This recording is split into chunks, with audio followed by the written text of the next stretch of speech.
Our club has always been a forum for public figures, thought leaders, and decision makers to share their ideas. Here, we offer access to dynamic political, business, and public personalities. We are dedicated to encouraging debate on the issues that matter to this city, this province, and this country. The Canadian Club is one of the most important podiums anywhere in the world that a Canadian can speak to, tell Canadians what it is that they think, develop those thoughts. And so I want to thank you for that very, very much. Please join me in thanking our esteemed panelists today. Through our programs and events, including our youth and young leaders programs, our diversity partnerships, our joint events, and our media and social media opportunities, we offer you access to dynamic political, social, and business figures from abroad and right here at home. The platform from which the eloquence of Canada has flowed all of that time, whether it be business, education, politics, sports, arts, and culture. If someone wants to say something to Canadians about this country and about the future of this country, this is the venue you choose.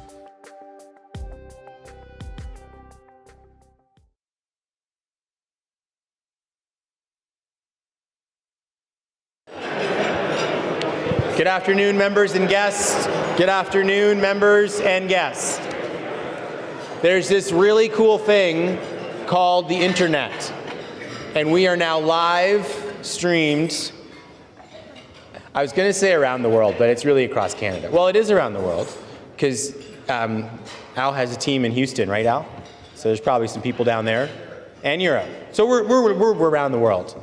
My name's David Simmons. I'm president of the Canadian Club Toronto and your host for today. My colleague and friend and fellow board member, Tanya Van Biesen, will be at the podium later today to thank our guest. But first, let me say that despite the pandemic, we've been able to adapt and offer a robust calendar of events in this, our 125th season of the club.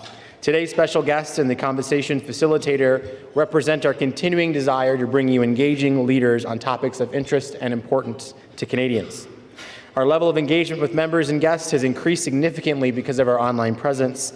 Hundreds of guests have registered for today's event and are joined us online. We appreciate you being with us and welcome you to the room. For those of you joining us virtually, you can engage on social media. There are hashtags currently on your screen. For those of you in the room, there are hashtags on your tables. Please tweet, Instagram, Facebook. Hey Vince, how are you? If you have questions for the President and CEO of Enbridge, you can use the Q&A cards on your table, or you can click submit a question online, and we will retrieve some of those questions and curate them for the moderator. I'd like to acknowledge today's event sponsors, Aecon, represented by John Beck, and EY, represented by Kent Caulfield. Your generous support help us keep the club running, help us have guests in the room, and put on the program that we put on.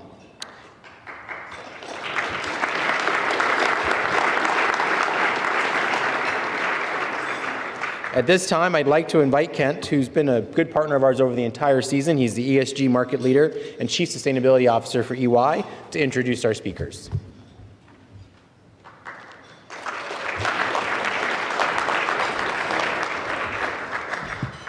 Thank you, David. It's great to be here. I'm based in Calgary, and Al and I were just sitting at the table saying it's so nice to be on the road again, connecting with our networks across Canada. The last thing you said to me is, don't make a hockey joke, Kent, it's too soon. So I won't. It's too soon, way too soon, way too soon. I know, we feel for you. Listen, energy is and will continue to be at the crux of the sustainability discussion. For the foreseeable future, there are two poles of global energy transition meeting the rising demand for energy while taking meaningful steps to curb climate change. Walking that tightrope between the two poles is absolutely critical to ensuring we progress against the decarbonization efforts, all while furthering Canada's position on the global stage as a safe, reliable, and sustainable provider of energy to attract foreign investment and the talent that builds social and economic growth for our entire country. And of course, more recently, energy security is a topic that's on everyone's mind. So we're honored today, and I'm honored to listen to Al Monaco, President and CEO of Enbridge, join us and listen to him speak. As the leader in North American energy infrastructure, Enbridge knows they have an important role to play in providing access to low-carbon energy. They have made very strong commitments to integrating environment, social, and governance principles into their strategy and their decision-making, and acknowledge that ESG is core to their long-term value and resistance. In November 2020, Enbridge became the first midstream company in Canada and North America's largest energy transportation company to commit to achieving net zero greenhouse gas emissions by 2050. To get there, they're investing in modernization, innovation, and greening the grid, as they say, and holding leadership accountable by tying compensation directly and stable financing to ESG progress. On the social lens, they're focused on creating a diverse and inclusive workplace and building lasting and productive relationships with all the communities in which they operate. They've accelerated board diversity targets to achieve representation of 40% of women and 20% of racial and ethnic groups by 2025, and are increasing representation of Indigenous peoples in their workforce to 3.5% by 2025. Enbridge is also committed to a strong and sustainable corporate governance which promotes long-term interests and shareholders, strengthens the accountability of their board and management, and builds stakeholder and public trust. They have a great track record of robust reporting, having published their annual sustainability report for over 20 years. In fact, this is their 21st year. And they've issued the first and only focused report on Indigenous relationships and released a standalone report on climate in 2019, aligned to the recommendations of the Task Force for Climate-Related Financial Disclosures, or TCFD as we know it. It's very clear that Enbridge is changing the game in ESG, and Al has been the primary driver behind that effort. Appointed as President, Chief Executive Officer, and Director in 2012, Al has led Enbridge through a period of unprecedented growth, combined with a continued focus on safety, reliability, and environmental protection. Al is a champion of the North American energy industry and its ability to be a global leader by supplying affordable, reliable, and responsible energy for the world. He's a strong advocate for building a diverse and inclusive working environment as well. We're also very fortunate today to have him joined by the Honourable Brian Tobin, Vice Chair of BMO Financial, to moderate the discussion. Brian has served as a federal Minister of Industry, prior to which he served as the Premier of Newfoundland and Labrador. Brian was named as an Officer of the Order of Canada in 2013 for his contributions to Canadian public policy as both a federal and provincial politician, and for supporting economic development in Newfoundland and Labrador. It's going to be a great discussion. As a leader in ESG, recognized by Verdantix as the top sustainability program strategy, climate change strategy, and risk and governance performance management provider, we're honored that EY could be part of today's events. Conversations like this are really important to spark meaningful action that helps us build a better working world together. So Al, over to you.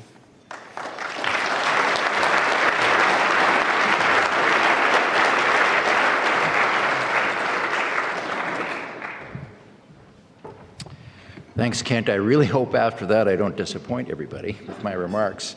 But just as a clarification, it was Kent that brought up the hockey issue. Again, Edmonton is playing the Flames tonight, round 2 playoff game.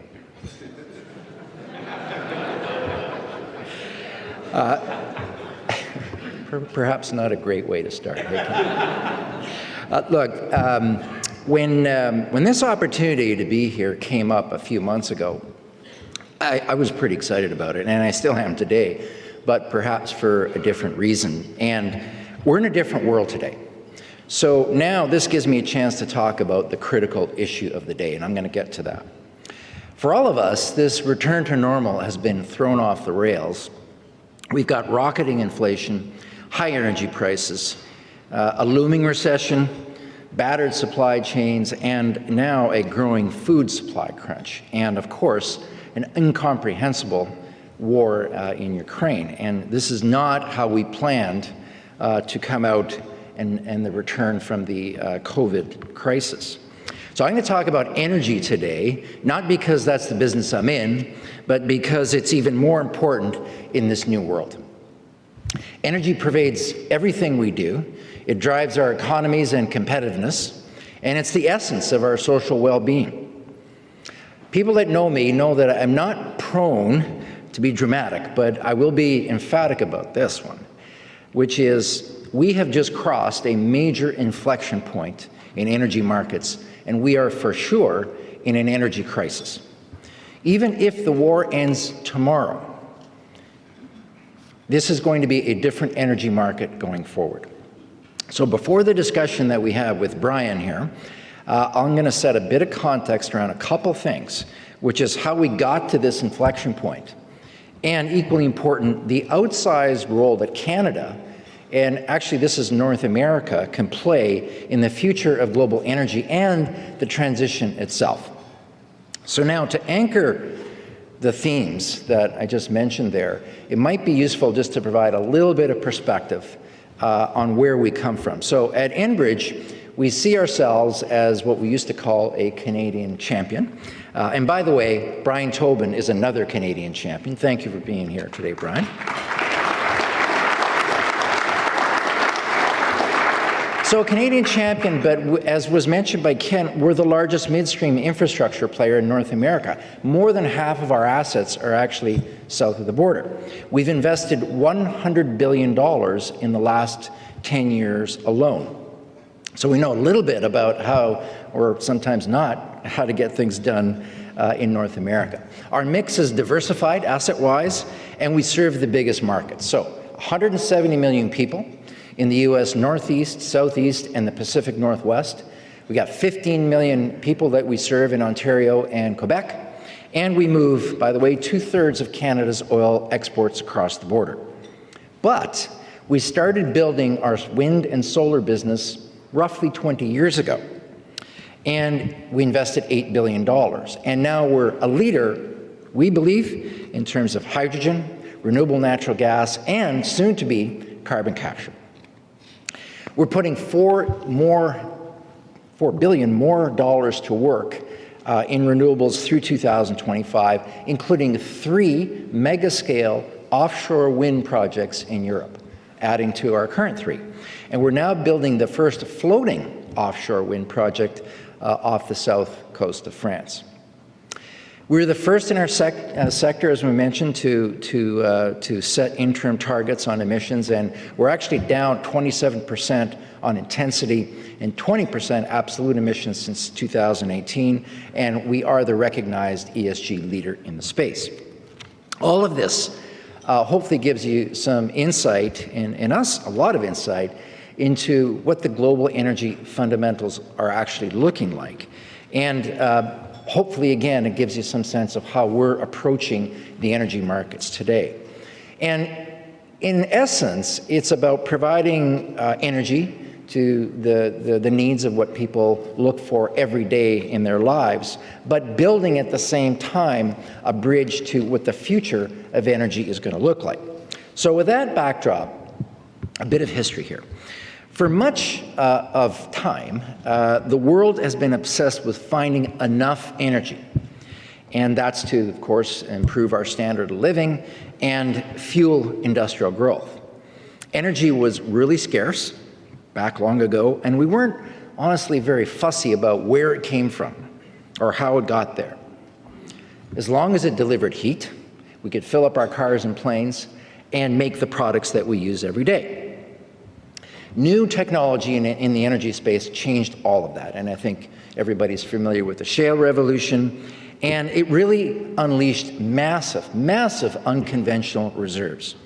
That led to incredible abundance, which translates to cheap and reliable energy. And that, in turn, gave consumers the power to choose what energy they wanted, and increasingly, they wanted cleaner energy, more sustainable energy. So, in a way, consumers want low-cost, reliable, and clean energy. And they want the whole package. And of course, the customer is always right. Now, as sentiment started to shift and the energy transition leapt forward, a conundrum started to emerge. And this is really important. How do you meet global energy demand while limiting the planet's warming to well below 2 degrees? Because both of those, I think we'd all agree, are musts. It's challenging, actually, when you think about it, when draws on energy are certain to increase. It's a given because we're moving to a population of 10 billion. We have greater urbanization, more people in cities, more power, more computers, etc. And developing countries want to improve their own living standards, and who can blame them for that?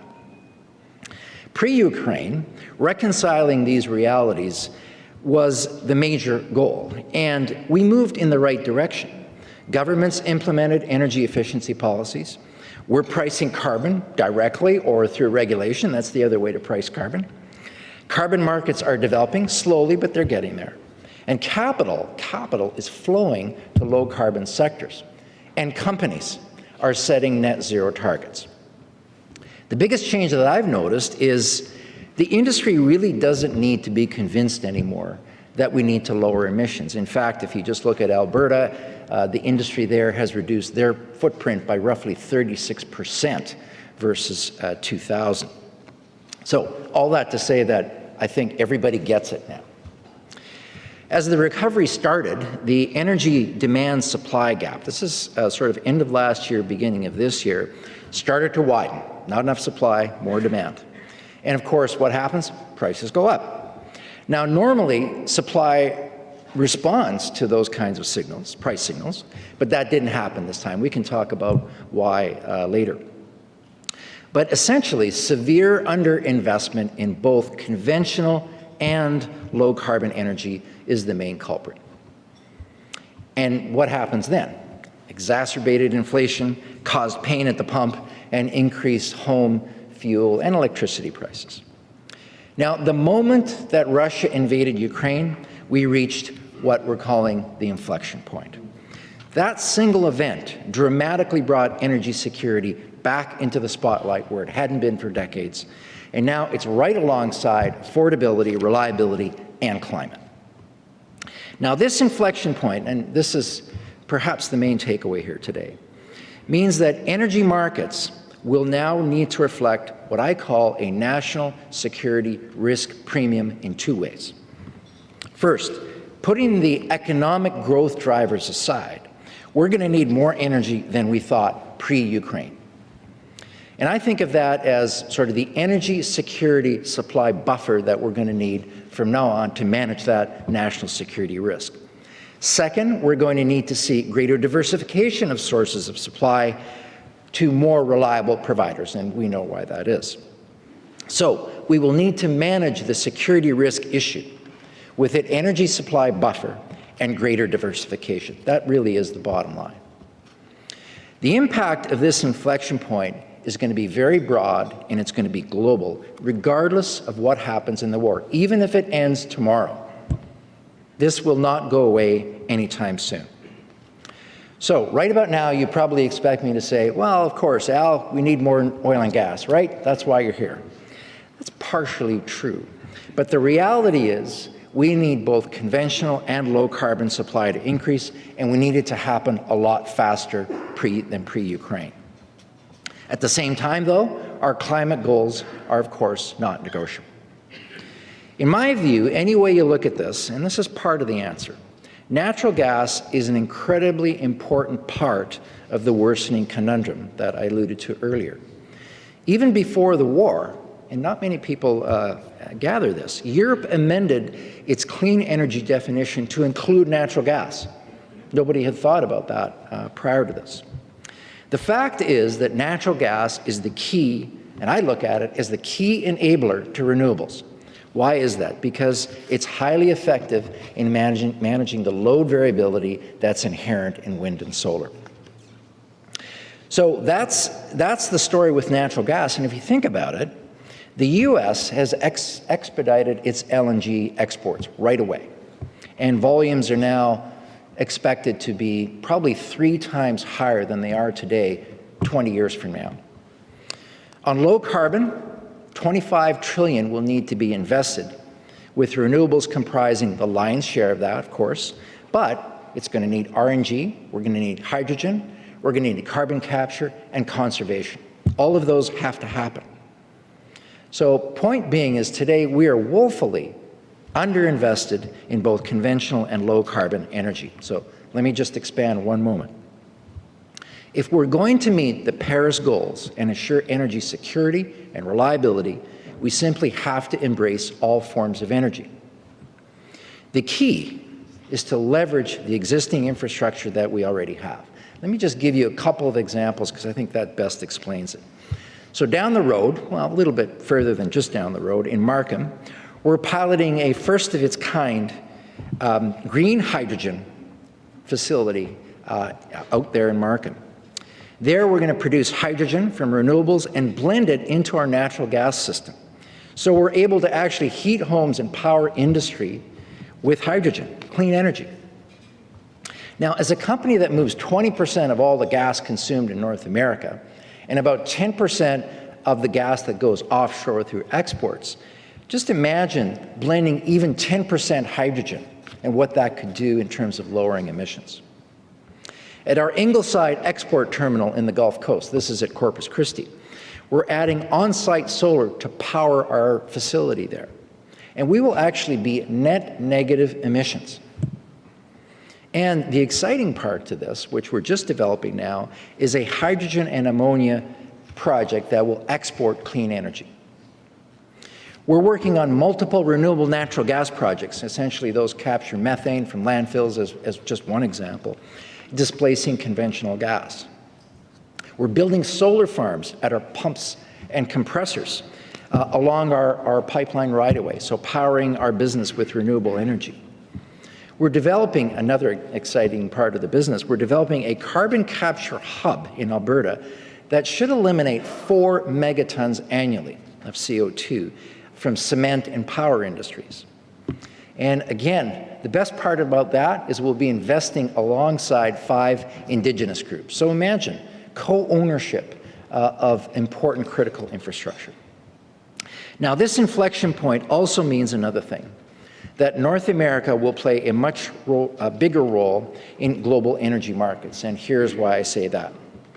This continent produces energy more reliably, sustainably, and at lower cost than anywhere else.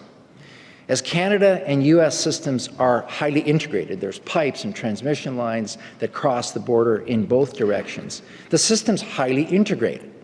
So we have a continental energy system here. So what happens is when you grow US exports, it's a great opportunity for Canada to jump in and fill that gap. Example, give you just a couple numbers here. The break-even price to produce and export LNG in Canada and the US is between $6 to $8 an MMBTU. That compares to a price of $30 plus in Asia and Europe in the first quarter. The economics are just half of the story, though. If you look at the ESG scores for the 10 largest producers of energy globally, Canada and the US are number 1 and number 2. This explains why LNG in the US Gulf Coast is booming. And the US will likely be the largest LNG exporter by the end of this year. That happened strikingly fast. It was just in 2016 when the United States was a net importer of LNG. They've turned it around that quickly. They're moving quickly here to actually address what's happening in the global energy crisis. Now, Canada missed the first LNG window, so we are behind, no doubt about that. But we can catch up. That's the good news. Canadian companies are every bit as good as US companies in terms of developing natural gas, technology, cost, and sustainability-wise. And proximity to Asia gives us a 2 to 4 week shipping advantage. And that creates a huge advantage relative to the US Gulf Coast exports. And it's colder in Canada, which is helpful in the case of LNG exports. Other than one project, the first, which is LNG Canada, and that's not scheduled to come in until 2025, we have not been able to capitalize on our advantages in this country, mainly because of the challenges in building infrastructure. Equally important, and this may be even more important, we've yet to embrace the fact that Canadian energy can have a significant impact on reducing global emissions. Canada is already leading the rest of the world on the 1.5% of global emissions created within our borders. But if we really want to lead the transition, then Canada has got to look and set its sights higher on the 98.5% of emissions that are created outside of Canada. And just a reminder here, the single biggest factor that has led to the U.S. being able to reduce its emissions by 20% since 2005 has been, guess what? Natural gas. It's similar here in Ontario, where we've been able to replace coal-fired generation with gas, renewables, and hydro. This Canadian formula can be replicated globally. And just get this, China, for example, has 1,100 coal plants and growing each day. And I won't even get into the other parts of the world that are still using a lot of coal for generation. We should be proud of the fact that LNG Canada will have 35% lower emissions than the world's best facilities. By leveraging our clean electricity system, the cleanest in the world, at 80% non-emitting sources, we can make LNG even cleaner. And there's another prize here. Exporting affordable, sustainable, secure energy comes with a huge opportunity to advance Indigenous reconciliation in this country. And Chief Councillor Crystal Smith of the Haisla in BC said something to the effect, I won't get it exactly the quote, but LNG affords Indigenous people a share and a say in how energy is developed in the future. So I'm going to sum up because I know we want to get to the discussion. We are clearly in an energy crisis. I don't think anybody disagrees with that. The inflection point that we just crossed, though, means that energy security and affordability will matter a lot more than it used to, and that will now be on the same level as climate and reliability. Global supply needs to grow and grow faster than it did before and provide the security and diversification buffer to meet demand and ensure that we have a sustainable future. We need to ramp up investment in both conventional and low-carbon energy. That's a given. And the North American advantage existed before Russia invaded Ukraine, and now is the time to use this North American advantage. So today, we're in a great position on this continent to gain global market share. We've got the resources, skills, and technology. We're focused on lowering emissions, and we're developing the right incentives to promote hydrogen, RNG, and carbon capture. Now in Canada, it's clear that we need to capitalize on our own advantage. We have a world-class energy system and the know-how to export the most sustainable energy worldwide. That means, as one leg of the stool, getting serious about natural gas exports. And that can make a real difference both in terms of energy emissions and security. We can leverage our existing energy infrastructure systems. That's a must. And that's a good way to bridge what we need to do for the energy future. We can do all of this, by the way, and this is the big plus in it all, by advancing Indigenous reconciliation right here in Canada. So, bottom line is, the time has come to take a fresh look at Canada's role in the global energy transition. The responsibility and the opportunity is today, and we simply need to get after it. Canada is one of the lowest cost, most reliable, and sustainable global energy providers, and that's exactly what the world needs today and what it's going to need in the future. I'm looking forward to the discussion. Thank you for listening, and we'll now move on to the Q&A. Do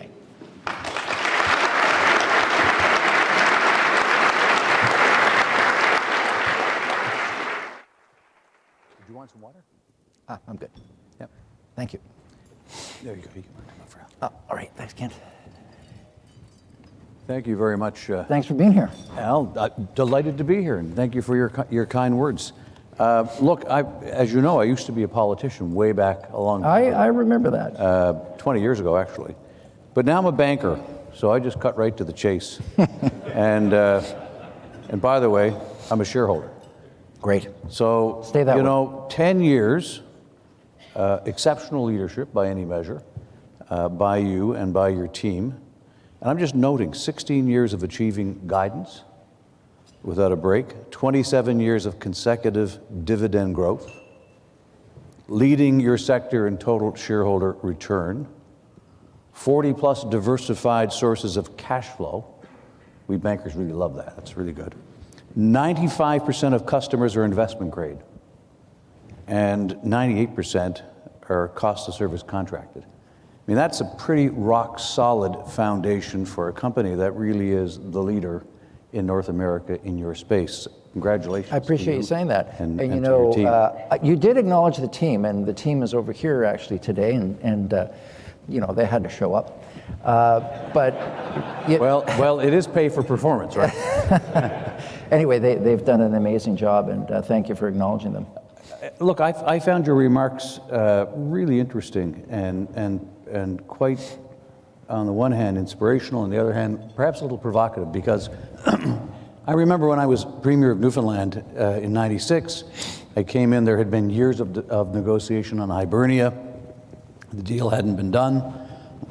Newfoundland, because of the history of Churchill Falls, had a view that a mega project had to solve all the social and economic problems of Newfoundland, and that was kind of the basis of negotiation. And of course, the negotiation went on forever because no one project can solve anybody's social or economic problems.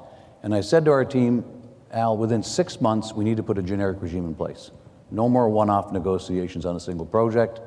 Let's put firm and clear rules in place, and if the rules are clear enough and the incentive's strong enough, capital will show up. And within 6 months, we did Hibernia, we did Terra Nova, we did White Rose. $15 to $20 billion of capital flowed in a very short period of time. So my question to you, because you have been a proponent of important infrastructure for Canada and for Canadian resources, and you've been frustrated in some of those pursuits. My question for you today is, given what's happened with Russia's aggression, Russia's war in Ukraine, given the reality that Europe knows it cannot rely upon Russia as a secure source of energy, and as you said, the world's changed. Doesn't matter if the war ends, the supply equation does not end. The insecurity of energy does not end.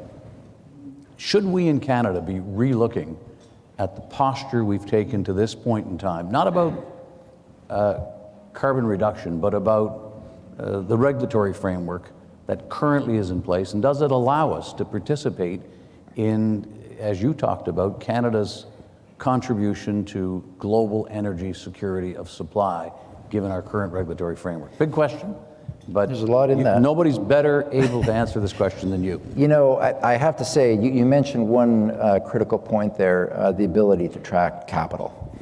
And in the end, that's probably the most critical issue here. And let me first say that on the regulatory front, which is, you know, often a target of bashing in this country and other countries, there is no doubt that the industries that are involved in energy infrastructure are firmly committed to environmental protection. We will live up to the highest possible standards on that front. Reason for that being we need community support. We want to do the right thing when it comes to protecting the water and land. We want to engage with Indigenous communities and communities more generally. So we have the highest standards as an industry, I believe, Brian. The reality is that in terms of attracting capital, our regulatory framework does cause problems. And it's not that the standards are too onerous. It's that we need more clarity in terms of how we're able to execute. So, you know, these days, infrastructure projects can take anywhere from 10, 12, maybe even longer years to execute. And so if you think about the amount of effort and capital that needs to go into the development of a regulatory application, it could take literally hundreds of millions of dollars. We experienced this with Northern Gateway. Tech Resources experienced it over even a longer period, investing literally hundreds of millions of dollars to get regulatory approval. We get regulatory approval, lots of boxes checked, and then the project gets canceled. So the dilemma is, do infrastructure companies who are responsible to shareholders and other stakeholders, can they really afford to invest hundreds of millions of dollars, get a regulatory check mark, and then have the project canceled? So the regulatory process itself can work, and the standards, I think, need to be appropriately tough. But I think there needs to be clarity, and here's what I mean. The way the regulatory process used to work is you'd have independent science-based regulation, which rules were prescribed for, and if you followed those rules and you met those tough thresholds, you could be secured in your view that, okay, the investment dollars I'm putting to work are well spent because the project is likely to get approved. Not necessarily, because the regulator may say no. But once you rely on regulation as a positive step, and then other factors enter into that process to essentially negate all the capital you spent, well, you're only going to do that once. So that is, in essence, the dilemma we're facing. So the short answer is yes, we need to look at regulatory and permitting in the context of greater transparency, greater clarity, and more defined timelines. So we should hope and expect there will be a dialogue between industry and government in light of what's happening today on a geopolitical basis, to ask ourselves how Canada can play a more complete role, a full role, in meeting the needs of energy supply in Europe. I have to tell you, I find it incredible to reflect upon the reality that the United States has gone from a net importer of gas only a few years ago to one of the largest exporters of gas in the world in a handful of years. Yeah. And during the same period of time, we've been unable to get much happening other than one project, which won't come on board for a few more years, in Canada. So I think, and I know there's great interest on the East Coast as well as, of course, the West Coast, well established. Mm-hmm. Realistically, Al, can we expect to see some of these projects that got long lead time? They won't happen hopefully they won't happen during the course of the Russian-Ukraine conflict, but can we expect that Canada, through our regulatory framework and capital in Canada and know-how in Canada, will say, it's not enough to be a Boy Scout and stand aside, while our good friends south of the border are building an entire industry. We're standing twiddling our thumbs and missing not only the opportunity, but the obligation to be part of the solution. Right. Well, first of all, on the Gulf Coast, they do have a natural inherent advantage. Doesn't explain all of it, as we were talking about, but you're dealing with brownfield expansion. So once you're there, you're in an industrialized area. It is easier versus building greenfield in the West Coast or East Coast for the most part. But I actually am optimistic. And the reason for that, Brian, is the projects that you're seeing develop now, although they'll take some more time, they can get commercial underpinning. And that comes from demand commitments from Europe and Asia. You're starting to really see those perk up. They're looking at our gas on the West Coast and the East Coast and saying, you know what? This is reliable supply from Canada. That has got to be a big plus. They're looking at the cost of that supply versus, as I said in my remarks, the value of natural gas globally. So there's a huge economic gap there that both producers and buyers can capitalize on. So I think that's positive. And the projects that we're talking about that are probably closest here, probably smaller, bite-sized, and can utilize existing infrastructure. So for example, we have what we call a big header system. So think about north-south pipeline from the top of BC to the bottom. And once you have that pipe in the ground, as we call it, that has a huge advantage because you're not having to build greenfield. So that expansion capability is a big plus, and you're needing simply to connect to the West Coast. Now, it's not going to be easy, but I am more encouraged today for sure than I have been in the past. You told us during your remarks that you have been investing in renewables, and the company's been doing so for 20 years. How does a company that started as an oil pipeline company end up in the renewable business? And what does it speak, what should we assume about the future investment profile? Well, when we used to visit shareholders, I know you've done the same thing, 20 years ago, we'd be talking across the table, and they'd ask the exact same question, like, what are you guys doing building wind farms and solar farms? And it sort of comes down to, in our business, we build infrastructure, but in the end, what we really have to understand is energy supply and demand fundamentals. And at the time, now we weren't smarter than everybody else, but we did see the fact that we were going to have more renewable energy. That was a given. The question we had to ask ourselves is, how do we play that? And so the way we did it at the time was what we called creating optionality in our business. So what can we invest in with low risk that ensures that we can get our return on and of capital in a way that doesn't bet the company? And we started small. We built projects that had contracts behind them so people would take the power. And that's how we built the business. And at the same time, we were able to develop our skills. We had some good joint venture partners, including in Europe. And we started to accumulate a portfolio. Yeah. And so when you really get down to it, Brian, it comes down to what are the fundamentals telling you about energy supply and demand? And as to the future, I think it's very clear that having this capability today is a big plus for us because we now need to grow it beyond that. Now, you have to be careful because the renewables business these days is, we call it very frothy, which means that people are putting a lot of capital into it. So you've got to be careful not to be overextending yourself on projects that don't make economic sense. Let me ask you this question. Does the historically challenging regulatory environment that you've operated through in Canada cause, and I just think about, I can just imagine sitting around the boardroom table, discussing where you're going to deploy capital.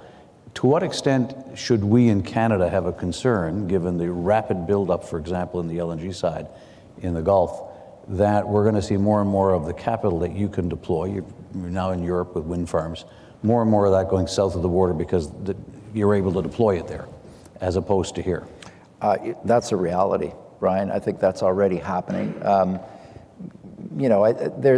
First of all, we're a player in Canada, and we always will be. And the energy fundamentals in this country are just about second to none. So, but the reality is, because of the regulatory challenges, capital does flow more to the U.S., I would say. Back in 2016, we did a very large acquisition of a U.S. company that was driven not by the fact that it was U.S., but by the fact that we believed in natural gas, as I was saying earlier. And by the way, we have a massive utility here in Toronto. By the way, if you have bill complaints or anything like that, we can see one of the people at this table. So we believed in natural gas, but certainly I would say it's probably more enviable for many companies to invest in the U.S. Today in energy infrastructure. I think that's probably a given, yeah. Let me turn to some of the questions that have come from the floor, from the audience. A couple of quick ones. How long before the market corrects itself and energy supply, both traditional and conventional, can be ramped up to meet demand? That's a great question. I'm sorry to say that not very quickly. If you look at the turnaround time, even for the best positioned companies, let's just take the Permian or the Montney, right now things are booked. Like, you need sand, you need water, you need other services. It probably takes a good year for things to ramp up to the spot where things are happening again. But in addition to that, you've got the broader problem of supply chains. So unfortunately, I don't think it's going to turn around anytime soon. And remember, when you have a major supplier, whether it's OPEC or Russia or the United States, disruption in supply takes time to get reconfigured in terms of where energy gets reflowed. So what's happening in Russia. Where is that energy going to go? How's it going to be sourced? That takes a lot of time to sort out, I think, Brian.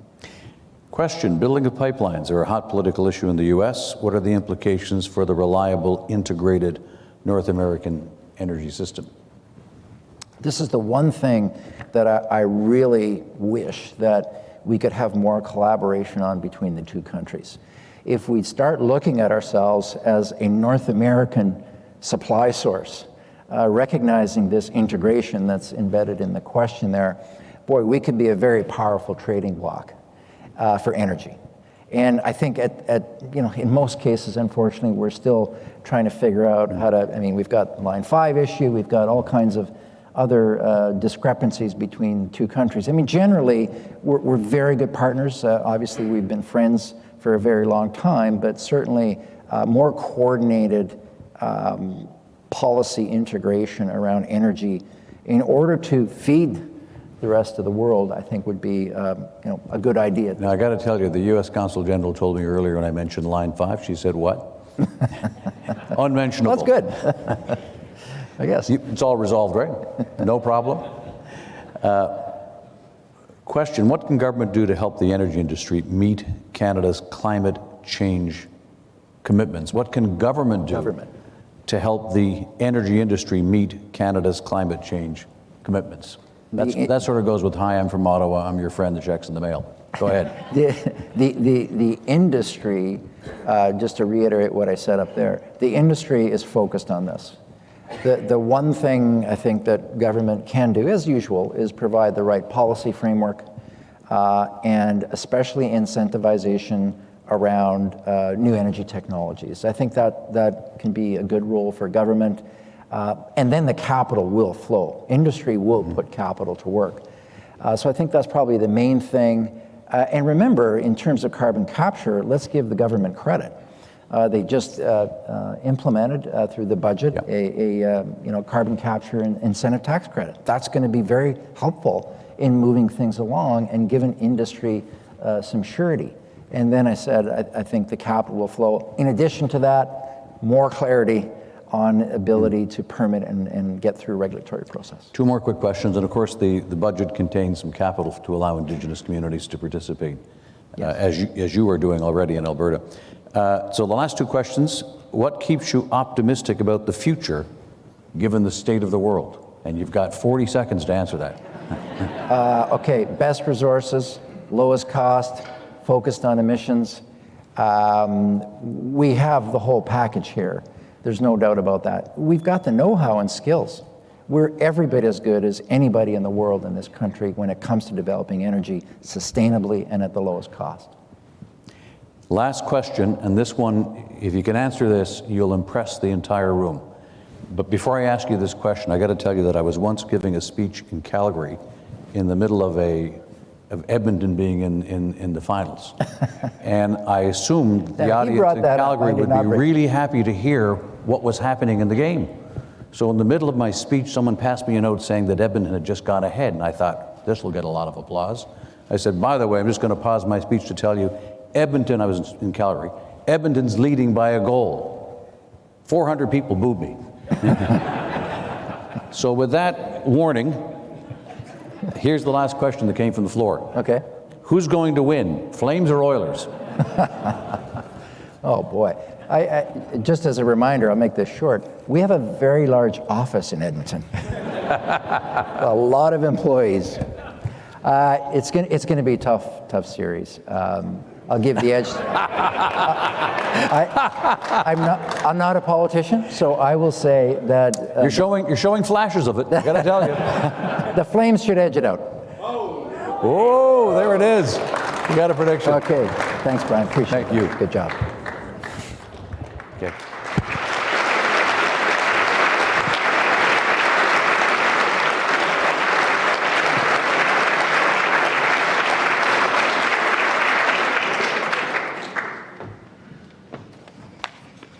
It's hard to walk in heels, ladies and gentlemen. I'll just say that much. So thank you very much for joining us today. My name is Tanya Van Biesen. I'm an executive member of the Canadian Club of Toronto. Delighted to be here today. And Al, thank you very much. As a proud Calgarian myself and Canadian and parent, frankly, and what I'd like to think is a reasonably global citizen, I was heartened by what you talked about today. I can't imagine that the last 10 years as CEO of Enbridge have been easy.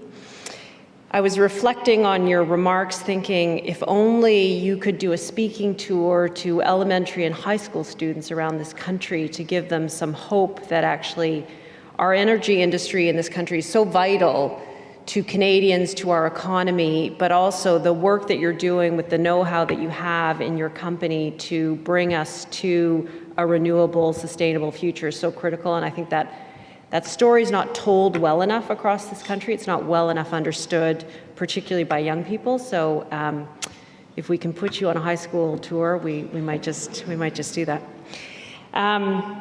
You have shared, both of you actually, in this conversation with Brian. One of the things I wanted to raise, it was raised by Kent in the opening remarks, and I wanted to touch on it again because it wasn't as much present in the conversation, is the work you're doing with Indigenous peoples in Canada, the work that you are doing to advance all kinds of diversity and inclusion in this country is critical.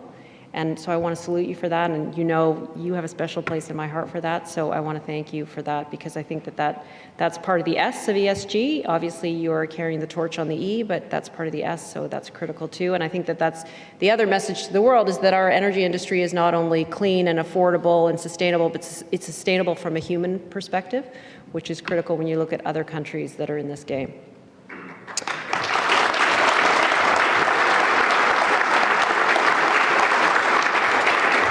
Brian, thank you. We have admired your political leadership for many years, and now as a banker, we admire that too. And BMO also has a special place in my heart, so thank you for being here today. We appreciated your comments, your thoughtful questions, and drilling right into what a banker is interested in its investments, so we appreciated that. So before we close, I would like to invite all of you, as David said, your ongoing support of the club is critical, so we would like to encourage you to attend our final few events of the year. We have one on May 26th, when a distinguished panel from Purolator, Ontario Centre of Innovation, and Rogers for Business will talk about whether Canada is fit for growth and why being digital is simply not enough. So we hope you can join us. And then on Wednesday, June 1st, this actually will be another in-person thing, so you can put on your heels.